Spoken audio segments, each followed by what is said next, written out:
नमस्कार मेरे प्यारे साथियों, कैसे हैं आप लोग। आई होप आप बहुत अच्छे होंगे। अभी सुबह के बज रहे हैं 5 और हम लेके आ गए हैं केमिस्ट्री का लेक्चर 3। और आज के इस वीडियो में बहुत इंपॉर्टेंट बातें होंगी और इस टॉपिक से बहुत बार कंपटीशन में क्वेश्चन आए हैं, चाहे एसएससी हो, चाहे भैया रेलवे हो और एनटीपीसी हो, है ना। आपको आरपीएफ में आज के इस टॉपिक से सवाल आएंगे ही आएंगे, क्योंकि ये टॉपिक बहुत ही ज्यादा वीवीआई है। मतलब यहां से आते हैं, जैसे आपको हो गया विसरण से, गलनांक से, उसके बाद आपको हो गया टेम्परेचर से, है ना, केल्विन से डिग्री सेल्सियस, डिग्री सेल्सियस से केल्विन, है ना, डिग्री से फॉरेनहाइट, फॉरेनहाइट से डिग्री सेल्सियस। तो यहां से इंपॉर्टेंट टॉपिक्स है, यहां से सवाल आते हैं। जी हाँ, मेरा नाम है विजेतानंद और स्वागत करते हैं आपका लर्न स्फीयर यूट्यूब चैनल में। और भैया इसको थोड़ा सपोर्ट दिखाइए इस चैनल को। आइए हम स्टार्ट करते हैं बिना समय गवाए। देखिए ये हमारा तीसरा लेक्चर है ना। ये लेक्चर 2 नहीं होगा, ये लेक्चर 3 है। हमने 2 लेक्चर करवा दिया और आज ये लास्ट लेक्चर है हमारे आसपास के पदार्थ, यानी मैटर इन आवर सराउंडिंग का ये अंतिम लेक्चर है। इसके बाद ये हमारा ये कंप्लीट हो जाएगा। उसके बाद एसएससी में पूछे गए जो पीवाईक्यूज है, चाहे सीपीओ में, सीएचएसएल में, एमटीएस में, एसएससी सीजीएल में, जिस इस चैप्टर से जितने सारे क्वेश्चंस आए हैं वो सारे पीवाईक्यूज हम लोग क्वेश्चन करेंगे। उसके साथ साथ रेलवे में इस चैप्टर से जितने सारे क्वेश्चन आ चुके हैं वो करेंगे।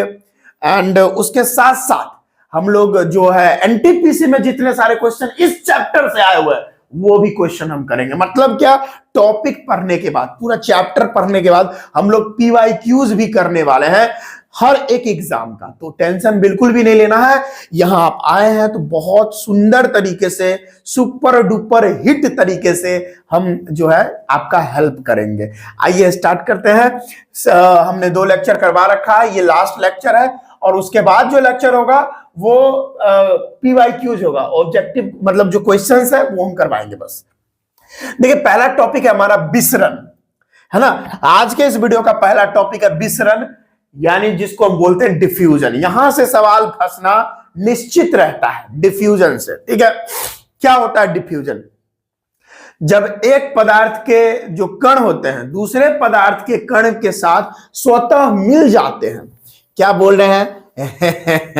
मतलब एक पदार्थ के कण दूसरे पदार्थ के कण के साथ गुलू गुलू करने जब लगे, यानी आपस में मिल जाए, स्वतः मिल जाए, तो इसको हम बोलते हैं विसरण। यही बात लिखा है कि 2 विभिन्न पदार्थों के कण आपस में अगर स्वतः मिल जाते हैं, यानी ये एक पदार्थ है और ये एक पदार्थ है, दोनों पदार्थ के कण आपस में मिल गए तो उसे हम बोलते हैं विसरण। जैसे हम एक एग्जांपल से आपको हम बताना चाहेंगे, ध्यान से देखिएगा और समझिएगा। मान लीजिए कि ये अगरबत्ती है। क्या है? ये है एक अगरबत्ती और यहां पर भी दूसरा अगरबत्ती ले लीजिए भैया, है ना। यहां पर हम दूसरा अगरबत्ती ले लेते, एक ये अगरबत्ती है और ये रहा दूसरा अगरबत्ती, ठीक है। और इसको हम एक कोई बर्तन समझ लीजिए या कुछ है, यहां पे पूरी तरह से बंद है, नहीं बंद नहीं है, पूरा थोड़ा थोड़ा जगह खाली है ऑक्सीजन आने के लिए, ठीक। अब इसको हम जला रहे हैं। इससे मान लीजिए ये जो है ना, ये गुलाब के खुशबू वाला है, रोज, यानी गुलाब के खुशबू वाला अगरबत्ती है। ये है चंदन के खुशबू वाला, ये है चंदन के खुशबू वाला अगरबत्ती, ठीक है। दोनों अलग अलग तरह का है, अलग अलग पदार्थ से बना होगा।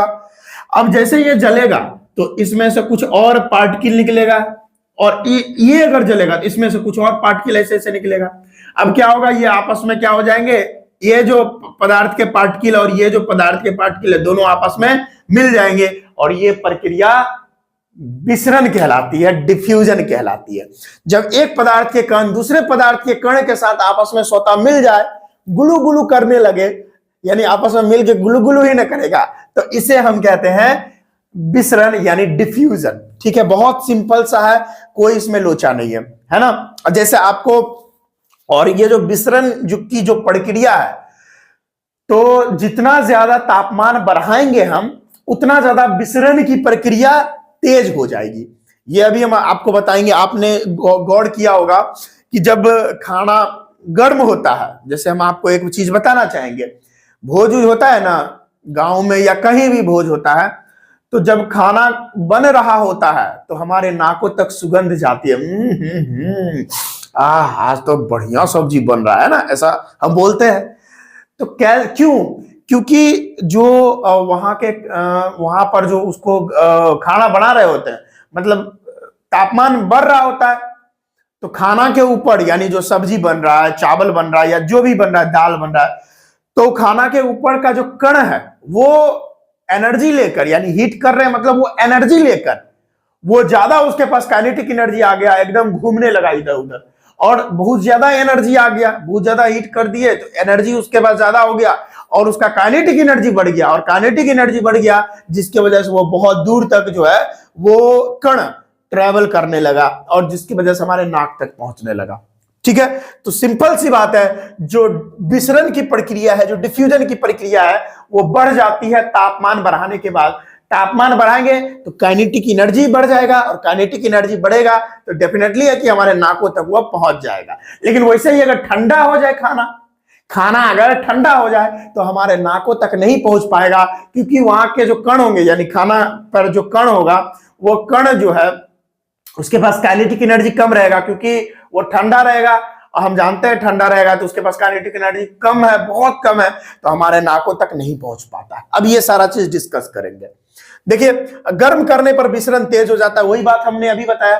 जितना ज्यादा आप गर्म करिएगा कोई भी कण को, कोई भी पदार्थ को, अगर आप जितना गर्म करिएगा तो उसके कण में जो है विसरण की प्रक्रिया और तेज हो जाएगी, है ना? समझ में आया? एक ठंडा पानी आप ले लीजिए और एक पानी को गर्म कर लीजिए, है ना? यहां पर एक साइंटिस्ट थे, उन्होंने एक एक्सपेरिमेंट किया था, है ना? जैसे हम आपको बता देना चाहेंगे, एक साइंटिस्ट थे जिन्होंने एक एक्सपेरिमेंट किया था। उन्होंने एक बीकर ले लिया, है ना, और एक पानी को ठंडा कर लिया। मैं आपको दिखा देता हूं, बहुत ही बढ़िया। वो साइंटिस्ट का नाम इंपॉर्टेंट नहीं है, ठीक है, उन साइंटिस्ट का नाम इंपॉर्टेंट नहीं है, लेकिन इस प्रोसेस को ब्राउनियन मोशन बोला गया।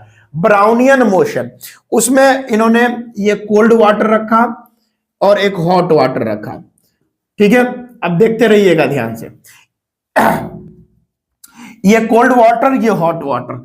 कोल्ड वाटर में भी उन्होंने एक पोलन ग्रेन रख दिया, है ना? ये पोलन ग्रेन है, क्या है?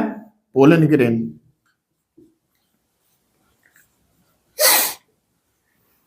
और यहां भी इन्होंने पोलन ग्रेन रख दिए, ठीक है?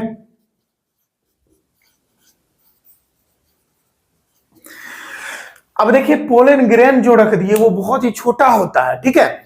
अब ठंडा पानी में पोलन ग्रेन रख दिए तो आपको पता है कि ठंडा पानी में काइनेटिक एनर्जी कम होता है। वाटर, ये जो वाटर है, कोल्ड वाटर, हॉट वाटर। अब वाटर है तो वाटर के भी तो कण होंगे, वाटर के भी तो पार्टिकल होंगे। और हम अभी शुरुआत में फर्स्ट लेक्चर में हमने बात किया कि जो पानी के कण है या दुनिया के कोई भी कण है, वो क्या करते रहते हैं? वो मोशन में रहते हैं, वो गतिमान होते हैं। जो पदार्थ के कण है वो गतिमान होते हैं, ये हम पहले बता चुके हैं। तो ये पानी के कण भी गतिमान होंगे, लेकिन पानी के कण जो होंगे वो गतिमान बहुत कम होंगे, क्योंकि ये ठंडा है और ठंडा चीज का जो है काइनेटिक एनर्जी कम होता है। इसका जो है भैया काइनेटिक एनर्जी जो है ये कम होगा, ठंडा है ना, काइनेटिक एनर्जी कम होगा, यानी इसके जो कण है, ठंडा पानी का जो कण है, वो धीरे धीरे धीरे धीरे धीरे धीरे घूमता रहेगा। तो उन्होंने माइक्रोस्कोप से नोटिस किए कि ये जो पोलन ग्रेन है वो एकदम जो है धीरे धीरे धीरे धीरे जो है फ्लो कर रहा है, मतलब धीरे धीरे घूम रहा है, धीरे धीरे घूम रहा है। ज्यादा मूवमेंट इनको पोलन ग्रेन में नहीं दिखा। लेकिन जैसे ही पानी को उन्होंने गर्म कर दिए, पानी को उन्होंने जैसे गर्म किया तो उन्होंने नोटिस किया यहां पर जो उन्होंने पोलन ग्रेन रखा था वो बहुत ही तेजी से ऐसे ऐसे घूम रहा था। क्यों? क्योंकि जो हॉट वाटर का काइनेटिक एनर्जी है उसके पार्टिकल का वो ज्यादा है, जिसकी वजह से वो बहुत जोर जोर से टक्कर मारेगा इस पर, है ना? इसको जो है पोलन ग्रेन को जोर जोर से टक्कर मारेगा, और टक्कर मारने की वजह से वो बहुत तेजी से इधर उधर घूमने लगेगा। सिंपल सी बात है, क्योंकि काइनेटिक एनर्जी ज्यादा है, एनर्जी ज्यादा है तो एकदम केकरे पास अगर एनर्जी ज्यादा है तो जान जान कैसे ऐसे लड़ने लगेगा, किसी के शरीर में टकरा जाएगा। तो ये कण जो है, पानी के कण, जो गर्म पानी का कण है, वो बार बार इससे टकरा रहा है, जिसकी वजह से ये इधर उधर मूव करते हुए साइंटिस्ट को नजर आया। माइक्रोस्कोप से देखने के बाद साइंटिस्ट देखे कि जो गर्म पानी है उसके अंदर जो वो पोलन ग्रेन वो बहुत तेजी से ऐसे घूम रहा है, जिससे पता चला कि नहीं भैया, ये विसरण की जो प्रक्रिया है ना, सॉरी, ये जो काइनेटिक एनर्जी है वो ज्यादा होता है गर्म चीज का। ठीक है, तो जितना ज्यादा हम हीट करेंगे, जितना ज्यादा टेम्परेचर बढ़ाएंगे, काइनेटिक एनर्जी उतना ज्यादा बढ़ता जाएगा। अच्छा, यहां पर जो ये हॉट वाटर में जो पोलन ग्रेन ऐसे घूम रहा था, जिगजैग वे में घूम रहा था। ठीक है, और इसी प्रोसेस को बोला गया ब्राउनियन मोशन, ब्राउनियन मोशन। ठीक है, तो ये बात हमने आपको बता दी। ये इंपॉर्टेंट बातें हैं जो मैं आपको बता रहा हूं। गर्म करने पर विसरण तेज हो जाता है, क्योंकि जैसे ही आप तापमान बढ़ाएंगे तो उसके कणों की जो गति है वो बढ़ जाएगी और उसकी गतिज ऊर्जा भी बढ़ जाएगी। हमने अभी बात किया कि जैसे जैसे ये गर्म पानी है तो इसका जो है कण का गति बढ़ जाएगा, और कण का गति बढ़ेगा। हम आपको पहले बताए थे कि कण का गति बढ़ेगा, किसी भी चीज की गति बढ़ेगी तो डेफिनेटली है कि उसकी गतिज ऊर्जा भी बढ़ेगी ही बढ़ेगी। सिंपल सी बात है, कोई लोचा नहीं, कोई दिक्कत नहीं, झंझट नहीं, सिंपल। ठीक है, मजा आ गया। हाँ, अब तीसरा यहां पर पॉइंट है कि ठोस, द्रव तथा गैस तीनों का विसरण संभव है। चाहे आप ठोस में चले जाइए, द्रव में चले जाइए, गैस में चला जाइए, कहीं भी आप चले जाइए, विसरण की प्रक्रिया तीनों पदार्थ के ये स्टेट में होती है। जैसे अभी देखिए, ठोस में अगर हम बात करें, मैं ब्लू मार्कर लूंगा, ठोस में अगर हम बात करें तो ठोस में विसरण होता है। जितने भी एलॉयज हम बनाते हैं, जितने भी एलॉयज हम बनाते हैं वो सब क्या है, विसरण ही है। ठोस में ठोस का विसरण। जैसे देखिए, जैसे हम गोल्ड है, गोल्ड में अगर हम कॉपर मिला दिए, क्या किए, गोल्ड में अगर कॉपर मिला दिए तो ये मिश्र धातु बन गया कि नहीं बन गया? ये क्या है, ये है मिश्र धातु, मिश्र धातु। तो मिश्र धातु बना रहे, ये भी तो विसरण ही है, क्योंकि ये पदार्थ अलग है, ये पदार्थ अलग है, दोनों को मिला दिए तो यही तो हम कहलाए। अब यही तो हम बता रहे थे कि दो अलग अलग पदार्थों के कण आपस में मिल जाए तो वही विसरण कहलाता है। ये दो पदार्थ है, इसके कण आपस में मिले होंगे तब तो मिश्र धातु बना होगा। इसीलिए ये भी क्या है, ठोस, ठोस में भी क्या होता है, विसरण प्रक्रिया होती है। अच्छा, द्रव की बात करें तो ये तो होता है। इसका एग्जांपल अगर हम देना चाहे तो दारू ले लीजिए, C2H5OH अल्कोहल है। हाँ सर जी, दारू है ना, C2H5OH में पानी मिला दीजिए, या पानी में दारू, या दारू में पानी। तो ये भी एग्जांपल है। इसमें भी देखिए, ये पदार्थ अलग, ये पदार्थ अलग, इसके कण आपस में मिल रहा है, यानी विसरण कहला है। गैस की बात करें, नाइट्रोजन को ऑक्सीजन के साथ मिला दीजिए, देखिए हर एक में विसरण संभव है। लेकिन दिक्कत यह होती है कि गैस का विसरण बहुत तेज होता है। ये देखिए, विसरण की दर देखें तो गैस में जो है विसरण सबसे तेज होती है ना। उसके बाद द्रव में विसरण होती है तेज, और सबसे कम जो विसरण तेज होती है, यानी विसरण की जो दर होती है सबसे कम, वो ठोस में होती है। क्यों क्यों क्यों? क्योंकि जो गैस के कण है, यहां पर हम आपको बताना चाहेंगे, क्योंकि जो गैस के कण है वो एकदम फ्री है, वो एक दूसरे से बहुत दूर है, जिसके वजह से वो इधर उधर इधर उधर इधर उधर इधर उधर इधर उधर इधर उधर इधर उधर, मतलब बहुत तेजी से इधर उधर मूव कर सकते हैं। और बहुत तेजी से मूव करेंगे तो बहुत ज्यादा काइनेटिक एनर्जी होगा, और जितना ज्यादा काइनेटिक एनर्जी होगा उतना ज्यादा दूर तक इधर उधर तेजी से फैल सकता है, और बहुत आसानी से किसी भी पदार्थ के कणों के साथ मिल सकता है। तो विसरण की प्रक्रिया जो है गैस में बहुत तेज होती है, और उसके बाद द्रव में होती है, और सबसे कम ठोस में होती है। यह बात आपको पता होना चाहिए। ठीक है, तो विसरण एक ऐसा टॉपिक है, इससे सवाल आते हैं, आप इसको ध्यान में रखिएगा, कोई दिक्कत वाली बात नहीं। मजा आ गया, मजा आ गया, मजा आ गया। जैसे अरे भैया, आप पानी में रंग घोलते हैं, अभी फिलहाल में होली हुई है ना, सब कुछ सही है, अभी होली फिलहाल में हुई है, तो आप क्या करते हो, है ना, बाल्टी लिए, उसमें रंग घोर दिए। अब रंग है एक अलग पदार्थ है, पानी एक अलग पदार्थ, उसमें रंग मिलाए, गुलू गुलू गुलू गुलू गुलू गुलू गुलू, तो रंग जब मिला दिए तो वो भी तो विसरण ही है। सिंपल है भाई, कोई दिक्कत वाली बात नहीं। तो विसरण आप समझ गए। अब गलनांक यानी मेल्टिंग पॉइंट की बात करते हैं। एक ऐसा मिनिमम तापमान जिस पर कोई पदार्थ पिघल जाए, कोई भी न्यूनतम तापमान जिस पर कोई पदार्थ पिघल जाए, उस न्यूनतम तापमान ही उस पदार्थ का गलनांक होता है, यानी मेल्टिंग पॉइंट होता है। ऐसा न्यूनतम तापमान जिस पर कोई पदार्थ पिघल जाए, है ना, जैसे आप उसको देखकर पिघल जाते हैं, उसी तरीके से। तो उस न्यूनतम तापमान को हम उसका गलनांक बोलते हैं, यानी मेल्टिंग पॉइंट बोलते हैं। सिंपल सी बात है, हमने यहां पर लिख रखा है, जैसे NaCl। NaCl क्या होता है? सोडियम क्लोराइड, वो हमारा नमक उजला उजला वाला। तो इसका जो मेल्टिंग पॉइंट होता है वो 800 डिग्री सेल्सियस होता है। ठीक है, कोई दिक्कत नहीं। डायमंड, यानी जो डायमंड होता है, हीरा होता है, सबसे ज्यादा मजबूत हो, सबसे ज्यादा हार्ड होता है, और इसका मेल्टिंग पॉइंट लगभग में 3500 डिग्री सेल्सियस है। एप्रोप्रिएट है इसका तो हम नहीं कह सकते गलनांक हीरा का, लेकिन लगभग में हम एप्रोप्रिएट तो नहीं कह सकते, लेकिन लगभग में हम बात करें तो हीरा का मेल्टिंग पॉइंट 3500 डिग्री सेल्सियस माना गया है। अब अगर हम Fe यानी लोहा की बात करें तो 1538 डिग्री सेल्सियस तापमान पे लोहा पिघलता है। ठीक है, तो ये क्वेश्चन आते हैं जो जो इंपॉर्टेंट है हमने वही करवाया है। अब सबका हमने गलनांक थोड़ी पूछना है ना, सबका गलनांक हमसे नहीं पूछेगा। जो जो इंपॉर्टेंट, जैसे NaCl का, लोहा का, डायमंड का, ये सब का गलनांक पूछ लिया करता है। ठीक है, तो इसको आप याद रखिएगा। तो दिस इज ऑल अबाउट विसरण और गलनांक। अब हम बात करते हैं गुप्त ऊष्मा क्या होती है ना। गुप्त ऊष्मा, लेटेंट हीट, लेटेंट हीट के बारे में पढ़ते हैं। उसके बाद latent heat of fusion, latent heat of vaporisation, ये सारे चीज के बारे में बात करते हैं।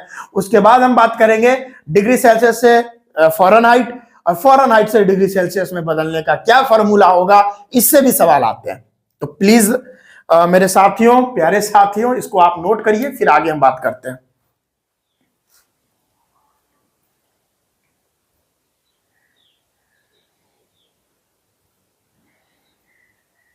चलिए स्टूडेंट्स, हम अब आगे बात करते हैं। आगे क्या टॉपिक है, ध्यान से देखिएगा। ये टॉपिक भी काफी महत्वपूर्ण है, इससे भी सवाल आए हैं SSC में। तो आइए देखते हैं गुप्त ऊष्मा क्या होती है, लेटेंट हीट क्या होती है। देखिए, एक ऐसा हीट, एक ऐसा ऊष्मा, वो ऊष्मा किसी पदार्थ के अवस्था को बदलने के लिए प्रयोग में लाया जाता है। बाकी उस हीट का कोई काम नहीं है। ऐसा ऊष्मा जो किसी पदार्थ के अवस्था को बदलने में प्रयुक्त होता है, उसे ही गुप्त ऊष्मा कहते हैं। जैसे मान लीजिए कोई भी चीज क्या है, कोई भी चीज ठोस है, कोई भी चीज सॉलिड है। मैं इंग्लिश में लिख देता हूं। कोई मान लीजिए कोई भी चीज सॉलिड है, तो यहां पर हीट हम डालें और वो हीट सॉलिड से लिक्विड बनाने में प्रयुक्त हुआ, तो इसे ही, इस हीट को क्या बोलते हैं, इस हीट को बोलते हैं लेटेंट हीट ऑफ फ्यूजन, यानी वो है लेटेंट हीट, गुप्त ऊष्मा।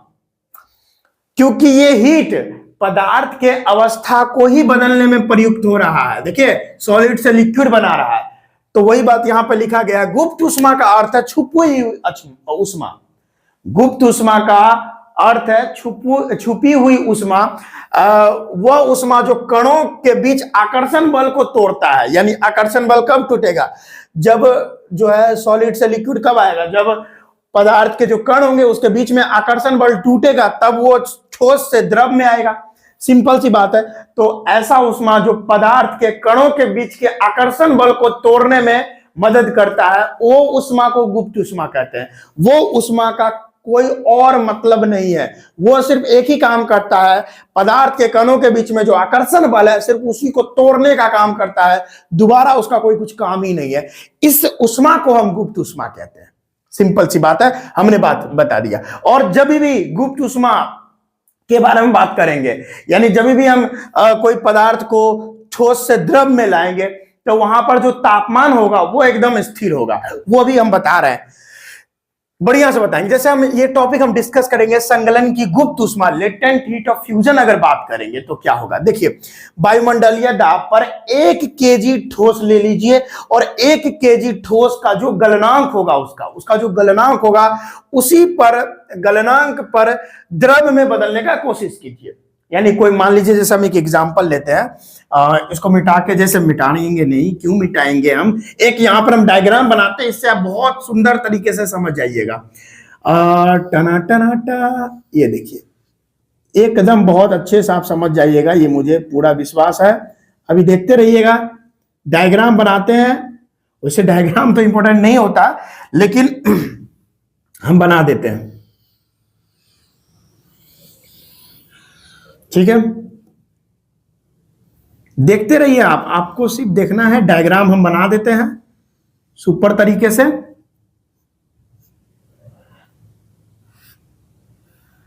आप देखते रहिएगा, ठीक है। यहां पर हमने बीकर एक रखा हुआ है, यहां पर हम एक बीकर रखे हुए हैं और उसमें जो है बर्फ डाले हुए हैं। इस बीकर में हम क्या डाले हुए हैं? बर्फ। इसको हम ब्लू से दिखा देते हैं। इस बीकर में हम बर्फ डाले हुए हैं, आइस, आइस क्यूब्स है ये क्या है? ये आइस क्यूब्स है, ठीक है। ओके, आइस क्यूब्स है। देखते रहिएगा आप, ध्यान से देखते रहिएगा, मजा आ जाएगा आपको, समझ में आएगा आपको बढ़िया से। और इसके अंदर ना थर्मामीटर एक डाला गया है। क्या डाला गया है? थर्मोमीटर डाला गया है। इसके अंदर एक थर्मामीटर डाला गया है तापमान को पता लगाने के लिए कि इसके अंदर का तापमान क्या है ना। ये हमारा थर्मोमीटर है।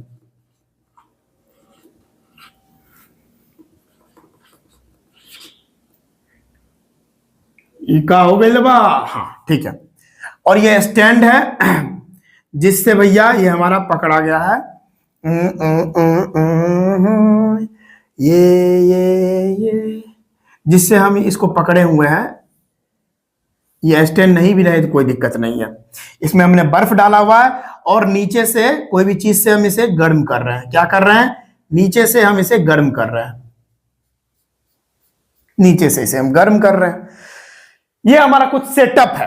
अब यहां पर क्या हो रहा है आप देखिए, नीचे से हम गर्म कर रहे हैं और यहां का तापमान, और बर्फ का जो है तापमान कितना होना चाहिए? 0 डिग्री सेल्सियस। बर्फ का तापमान तो इतना ही होता है, 0 डिग्री सेल्सियस, सिंपल सी बात है। और हम इसे जैसे ही गर्म कर रहे हैं, ध्यान से देखिएगा, हम यहां पर गर्म करेंगे तो जो उष्मा हम डालेंगे, यहां पर जो हम उष्मा डाल रहे हैं, नीचे से हम उष्मा डाल रहे हैं, लेकिन यहां जो बर्फ आपको दिख रहा है, यहां पर क्या दिख रहा है? बर्फ, यानी आइस दिख रहा है। आइस से आपको वाटर बनाना है। आइस हमारा ठोस में है, वाटर हमारा लिक्विड में होगा। तो यहां पर जो आप उष्मा दे रहे हैं, लेकिन आप गॉड क्या कर रहे हैं? आप कंटिन्यूअसली उष्मा दिए जा रहे हैं, लेकिन थर्मामीटर में जो आपका रीडिंग है वो चेंज ही नहीं हो रहा, वो एकदम 0 डिग्री का 0 डिग्री सेल्सियस ही बता रहा है। अब भैया हम नीचे से गर्म कर रहे हैं तो अंदर का तापमान तो बदलना चाहिए ना, लेकिन वो तापमान यहां पर हम थर्मामीटर में देख पा रहे हैं कि कंटिन्यूअसली थर्मामीटर 0 डिग्री सेल्सियस दिखा रहा है। तो भैया वो जो हम हीट नीचे से दे रहे हैं, वो हीट जा कहां रहा है? अरे वो कहीं जा नहीं रहा। ये जो बर्फ आपने रखा हुआ है, ये बर्फ को द्रव में कन्वर्ट करने में वो जो हमारी उष्मा है वो जा रही है। यानी वो उष्मा का कोई काम ही नहीं हो रहा। वो उष्मा, ये जो देख रहे हैं बर्फ को द्रव में बदलने का काम कर रहा है। वो उष्मा उसमें चली जा रही है, जिसके वजह से ये पूरे अंदर का जो तापमान है वो 0 डिग्री सेल्सियस ही एकदम स्थिर रहेगा। जब तक पूरा बर्फ पिघल ना जाए तब तक तापमान नहीं बदलेगा। जैसे ही पूरा बर्फ पिघल गया तब वहां का तापमान बढ़ना शुरू हो जाएगा। तो वो उस समय उष्मा जा कहां रही है? वो जा रही है, बर्फ का जो कण है उसके बीच का आकर्षण बल को तोड़ रहा है वो उष्मा। तो वही उष्मा जो सिर्फ आकर्षण बल को तोड़ने में यहां पर मदद कर रहा है, उसको गुप्त उष्मा बोलते हैं, है ना। और इसी को हम संगलन की गुप्त उष्मा बोलते हैं। समझ में आ गया ये बात? हाँ। तो इसमें क्या होता है कि 1 केजी ठोस को उसके गलनांक पर हम लोग क्या करते हैं, वायुमंडलीय दाब पर 1 केजी ठोस लेकर उसके गलनांक पर अगर हम लोग उसको हीट करेंगे तो यहां पर जितनी उष्मीय ऊर्जा की आवश्यकता होगी तो वही गुप्त उष्मा होगी, संगलन की गुप्त उष्मा। सिंपल सी बात है इसमें। अच्छा, एक और सिंपल सी बात समझिए कि संगलन की गुप्त उष्मा मतलब कोई भी ठोस को द्रव में बदलते हैं, ठोस को द्रव में बदलते हैं, और जितना जो उष्मा की आवश्यकता होगी वही हमारी संगलन की गुप्त उष्मा यानी लेटेंट हीट ऑफ फ्यूजन कहलाएगी। अगला हमारा है वाष्पीकरण की गुप्त उष्मा, latent heat of vaporisation. Simple सी बात है, इसमें ठोस से द्रव में बदलना था, अब इसमें द्रव से गैस में बदलना होगा। ये वही सेटअप आप तैयार कर सकते हैं। इसमें क्या है कि द्रव, यहां पर क्या है भैया, मैं समझा देता हूं। यहां पे क्या है, द्रव से द्रव को हम लोग हीट करेंगे, है ना, तो क्या होगा, वो गैस में बन जाएगा, है ना। तो जो ऊष्मा हम दे रहे हैं द्रव में, द्रव को गैस में बनने के लिए, तो वही ऊष्मा हमारी क्या कहलाएगी, वाष्पीकरण की गुप्त ऊष्मा कहलाएगी। ठीक है, तो वही डेफिनेशन है कि ऊष्मीय ऊर्जा की वह मात्रा जो 1 केजी द्रव को वायुमंडलीय, उसके वायुमंडलीय दाब पर और उसके क्वथनांक पर गैसीय अवस्था में बदलने में जो होती है ऊष्मा नीड, वही ऊष्मा हमारी क्या कहलाती है, वाष्पीकरण की गुप्त ऊष्मा। बस इतना सा है इसके बीच में अंतर। संगलन की गुप्त ऊष्मा यानी लेटेंट हीट ऑफ फ्यूजन और लेटेंट हीट ऑफ वेपोराइजेशन में बस इतना अंतर है कि ऊपर वाला में कोई ठोस को हम लोग द्रव्य में बदलते हैं और जितना ऊष्मा की आवश्यकता होती है वो होती है हमारी गुप्त ऊष्मा संगलन की, यानी लेटेंट हीट ऑफ फ्यूजन। और इसमें वाष्पीकरण में क्या होता है कि द्रव को, है ना, कोई भी द्रव को गैस में बदलते हैं और उसमें जो ऊष्मा की आवश्यकता होती है उसे हम कहते हैं लेटेंट हीट ऑफ वेपोराइजेशन। बस इतना ही था, इसमें कोई बड़ा तोप नहीं था। तो इसको आप नोट कर लीजिए जल्दी से, प्लीज स्टूडेंट्स जल्दी से नोट करिए, या हम ही इसको मिटा के कुछ क्वेश्चन आपको सॉल्व करवाते हैं टेम्परेचर वाला। ठीक है, जल्दी से नोट करिए, बहुत ही महत्वपूर्ण है। चलिए, आई होप आपने कर लिया होगा, यहीं पे हम करवा दे रहे हैं। ठीक है, तापमान वाला बहुत इंपॉर्टेंट है, यहां से सवाल आते हैं, आपको करना बहुत बहुत जरूरत है, यानी जरूरी है भैया, बहुत ज्यादा जरूरी है ना। तापमान वाला भी समझ लीजिए, 2 फॉर्मूला हम आपको बता रहे हैं, वो फॉर्मूला आपके दिमाग में रहना चाहिए, वो बहुत ही इंपॉर्टेंट है। ठीक है, तेजी से हम सारा सिलेबस कवर करेंगे, बस आप लोग को बोलेंगे सपोर्ट दिखाइए, बहुत सुंदर तरीके से हम साइंस करेंगे कवर, टेंशन नहीं होगा, कहीं से भी कोई परेशानी हम आपको नहीं आने देंगे, ये मेरी जिम्मेदारी है। पूरा भाई रात रात भर जग जग कर कंटेंट बनाते हैं। अच्छा, ये जो हम बता रहे हैं ये कुछ इंपॉर्टेंट टॉपिक्स है, यानी इसको क्या लीजिए, इंपॉर्टेंट फैक्टर समझ लीजिए, या इंपॉर्टेंट है भैया, ये डायरेक्ट समझ लीजिए, इंपॉर्टेंट है। तापमान वाला क्या है इसको समझिए, कुछ फॉर्मूला है, वो फॉर्मूला समझिए। जैसे एक फॉर्मूला है हमारा, kelvin equal two degree Celsius plus 273। ठीक है, ये एक फॉर्मूला है, फॉर्मूला को ध्यान में रखना है आपको। एक फॉर्मूला है हमारा degree Fahrenheit equal to 9/5 into में डिग्री सेल्सियस, है ना, और उसके बाद आपका क्या हो जाएगा, प्लस में 32, ये होने के बाद प्लस में 32, ये एक फॉर्मूला हो गया। एक फॉर्मूला होता है डिग्री, इसी को उलट दीजिए, डिग्री सेल्सियस बराबर हो जाएगा 5/9, है ना, कुछ गलत तो नहीं लिख दिया, देखते हैं गलत होगा तो। उसके बाद डिग्री सेल्सियस, है ना, और ये फ़ारेनहाइट इधर आ जाएगा, इधर से फ़ारेनहाइट इधर आएगा तो अपना हो जाएगा डिग्री फ़ारेनहाइट माइनस में 32, हाँ माइनस में 32। ये 3 फॉर्मूला है, ध्यान से देख लीजिए आप पहले। इसी फॉर्मूला पर आपको बोलेगा डिग्री सेल्सियस से डिग्री फ़ारेनहाइट, डिग्री फ़ारेनहाइट से डिग्री सेल्सियस। आप एक बार इसे देख ले, ध्यान से देख ले आप इसको, ठीक है। चलिए, अरे भैया ये डिग्री सेल्सियस यहां पे थोड़ी होगा, वेरी सॉरी स्टूडेंट्स, है ना, ओहो, हाँ, इंटू में डिग्री फ़ारेनहाइट माइनस 32, ठीक है, बाकी सब सही है, कोई दिक्कत नहीं, हम ध्यान नहीं दिए। तो ये 3 फॉर्मूला काफी इंपॉर्टेंट है, आपको बस ध्यान रखना है। अब मान लीजिए कन्वर्जन आ गया, मान लीजिए कहेगा कि भैया मैं कुछ दे देता हूं आपको 100 डिग्री सेल्सियस, ठीक है, इसको केल्विन में बदलिए, के मतलब केल्विन होता है, तो क्या करिएगा, फॉर्मूला होता है हमारा के equal two degree Celsius plus 273, है ना, ये नियतांक है। अब केल्विन में हमको बदलना है, केल्विन, अच्छा डिग्री सेल्सियस बराबर क्या हो जाएगा, हमको डिग्री सेल्सियस में निकालना है ना, डिग्री सेल्सियस बराबर होता है केल्विन माइनस 273। अच्छा डिग्री सेल्सियस में तो दिया ही है, अच्छा डिग्री सेल्सियस में अगर दिया है तो वो भी आप कर सकते हैं, केल्विन बराबर डिग्री सेल्सियस हमारा 100 डिग्री सेल्सियस है, प्लस में 273 जोड़ दीजिए तो केल्विन बराबर क्या हो जाएगा, 373 केल्विन। सिंपल है। यहीं पर अगर दे देता आप 273 केल्विन, तब आप डिग्री सेल्सियस में कैसे निकालते, डिग्री सेल्सियस में। सिंपल है, बस फार्मूला पर बैठाइए, कुछ नहीं। तो डिग्री से हमारा केल्विन बराबर फार्मूला होता है, केल्विन बराबर डिग्री सेल्सियस प्लस में 273, और यहां से डिग्री सेल्सियस की वैल्यू हमको निकालना है, तो डिग्री सेल्सियस उधर जाएगा तो केल्विन माइनस 273।